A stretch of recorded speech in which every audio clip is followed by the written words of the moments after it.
pegang baunya yang nana media, tolong bermedia yang sehat. Ilau kemudian nalapa aku. Naik jamang Islam itu dia kumat mati kau naik jamang Islam itu dimampu mendu. Yang itu ditimbang naik jamang mana aja. Ada di kesehatan, ada logo naik di poin dia, jadi bukan baru poin.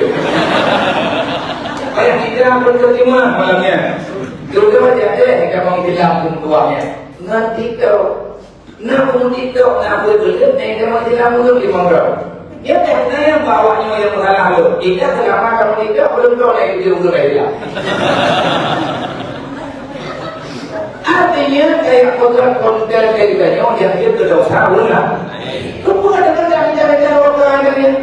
Maka jika dia menyarankan orang jalan yang betul, kalau pegang betul ya, maka semua itu akan berfaedah. Kadang-kadang bukan berfaedah, akan menjadi malapetaka bagi problem.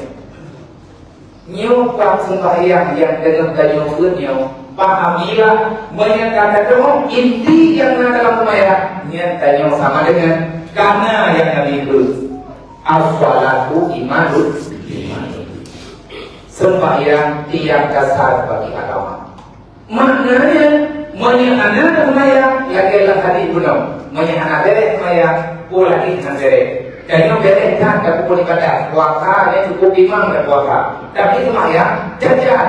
Yang sembahyang yang jajannya hati hidup li puasa walaupun butuh tak buat.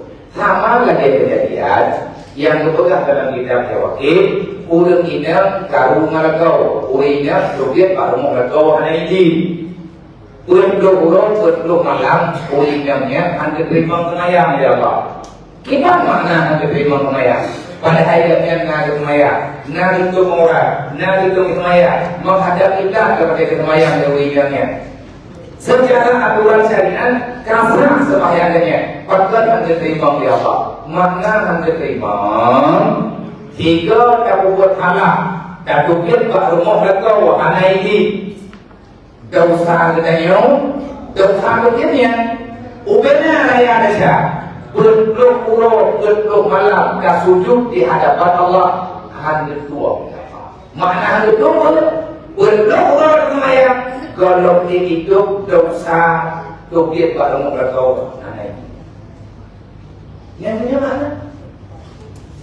Sayang tak? Ini mana kamu mereka, nak puasa, nak puasa juga. Dempur nak buat. Yang hana beres tanya maya.